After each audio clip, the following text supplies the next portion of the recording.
जय श्री कृष्णा। राधे राधे। आज आप लोग सुनिए माघ मास महात्मा कथा चौथा अध्याय। श्री वशिष्ठ जी कहने लगे कि हे राजन, अब मैं माघ के उस महात्मा को कहता हूँ जो कार्तवीर्य के पूछने पर दत्तात्रेय ने कहा था। जिस समय साक्षात विष्णु के रूप में दत्तात्रेय सत्य पर्वत पर रहते थे, तब महिष्मती के राजा सहस्त्रार्जुन ने उनसे पूछा कि हे योगियों में श्रेष्ठ दत्तात्रेय जी, मैंने सब धर्म सुने, अब आप कृपा करके मुझे माघ मास का महात्मा कहिए। तब दत्तात्रेय जी बोले, जो नारद जी से ब्रह्मा जी ने कहा था वही माघ मास में तुमसे कहता हूँ। इस कर्म भूमि भारत में जन्म लेकर जिसने माघ स्नान नहीं किया उसका जन्म निसफल है, उसका जन्म निष्फल गया। भगवान की प्रसन्नता, पापों के नाश और स्वर्ग की प्राप्ति के लिए माघ स्नान अवश्य करना चाहिए। यदि यह पुष्ट व शुद्ध शरीर माघ स्नान के बिना ही रह जाए तो इसकी रक्षा करने से क्या लाभ। जल में बुलबुले के समान, मक्खी जैसे तुच्छ जंतु के समान यह शरीर माघ स्नान के बिना मरण समान है। विष्णु भगवान की पूजा न करने वाला ब्राह्मण, बिना दक्षिणा के श्राद्ध, ब्राह्मण रहित क्षेत्र, आचार रहित कुल ये सब नाश के बराबर है। गर्भ से धर्म का, क्रोध से तप का, गुरुजनों की सेवा न करने से स्त्री तथा ब्रह्मचारी, बिना जली अग्नि से हवन और बिना साक्षी के मुक्ति का नाश हो जाता है। जीविका के लिए कहने वाली कथा। अपने ही लिए बनाए हुए भोजन की क्रीड़ा, शूद्र से भिक्षा लेकर किया हुआ यज्ञ तथा कंजूस का धन, यह सब नाश के कारण है। बिना अभ्यास और आलस्य वाली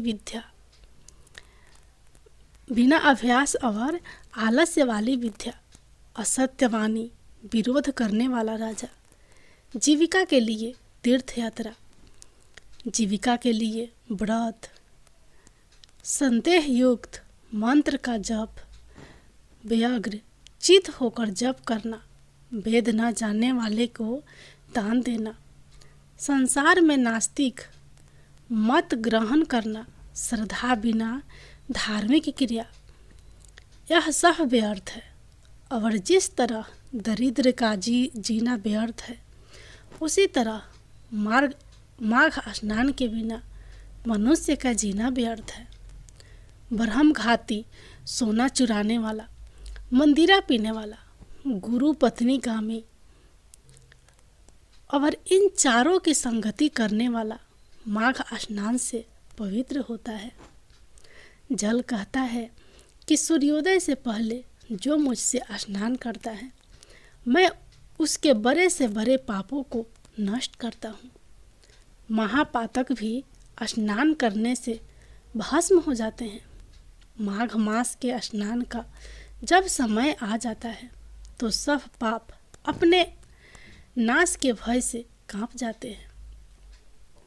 जैसे मेघों से मुक्त होकर चंद्रमा प्रकाश करता है, वैसे ही श्रेष्ठ मनुष्य माघ मास में स्नान करके प्रकाशमान होते हैं। काया वचा मानसा से किए हुए छोटे या बड़े, नए या पुराने, सभी पाप स्नान से नष्ट हो जाते हैं। आलस्य में बिना जाने जो पाप किए हो वह भी नाश को प्राप्त होते हैं।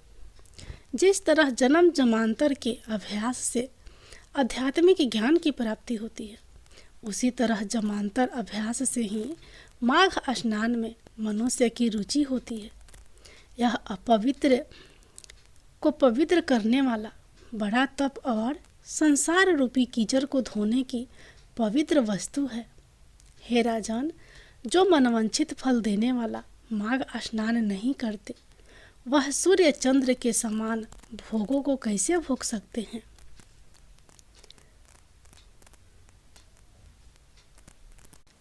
दत्तात्रेय जी कहते हैं कि हे राजन, एक प्राचीन इतिहास कथा भीगु वंश में ऋषिका नाम की एक ब्राह्मणी थी जो बाल्य काल में ही विधवा हो गई थी। वह रेवा नदी के किनारे विंध्याचल पर्वत के नीचे तपस्या करने लगी। वह जितेंद्रिय, सत्यवक्ता, सुशील, दानशीलता तथा तप करके देह को सुखाने वाली थी। वह अग्नि में आहुति देकर उच्च वृत्ति द्वारा छठे काल में भोजन करती थी। वह वल्कल धारण करती थी और संतोष से अपना जीवन व्यतीत करती थी। उसने रेवा और कपिल नदी के संगम में 60 वर्ष तक माघ स्नान किया और फिर वहीं पर ही मृत्यु प्राप्त हो गई। माघ स्नान के फल से वह दिव्य 4000 वर्ष तक विष्णु लोक में वास करके सुंदर और उपसुंदर दैत्यों का नाश करने के लिए ब्रह्मा द्वारा तिलोत्तमा नाम की अप्सरा के रूप में ब्रह्म लोक में उत्पन्न हुई। वह अत्यंत रूपवती, गान विद्या में अति प्रवीण तथा मुकुट कुंडल से शोभ्यमान थी। उसका रूप, यौवन और सौंदर्य देखकर ब्रह्मा जी भी चकित हो गए। वह तिलोत्तमा रेवा नदी के पवित्र जल में स्नान करने वन में बैठी थी। तब सुंदर व उपसुंदर के सैनिकों ने चंद्रमा के समान उस रूपवती को देखकर अपने राजा सुंद और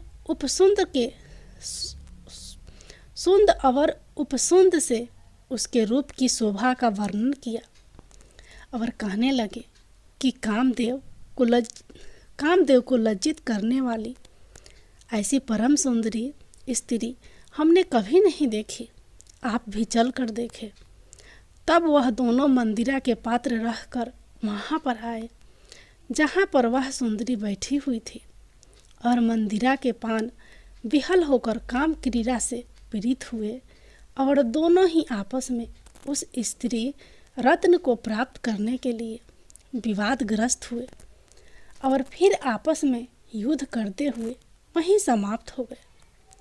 उन दोनों का मरा हुआ देखकर उनके सैनिकों ने बड़ा कोलाहल मचाया और तब तिलोत्तमा काल रात्रि के समान उनको पर्वत से गिराती हुई 10 दिशाओं को प्रकाशमान करती हुई आकाश में चली गई और देव कार्य सिद्ध करके ब्रह्मा के सामने आई तो ब्रह्मा जी ने प्रसन्नता से कहा कि हे चंद्रवती, मैंने तुमको सूर्य के रथ पर स्थान दिया। जब तक आकाश में सूर्य स्थित है, नाना प्रकार के भोगों को भोगो। सो हे राजन, वह ब्राह्मणी अब भी सूर्य के रथ पर माघ मास स्नान के उत्तम भोगों को भोग रही है। इसलिए श्रद्धावान पुरुषों को उत्तम गति पाने के लिए यत्न के साथ माघ मास में विधि पूर्वक स्नान करना चाहिए। अगला अध्याय अगले वीडियो में। तब तक के लिए जय श्री कृष्णा, राधे राधे।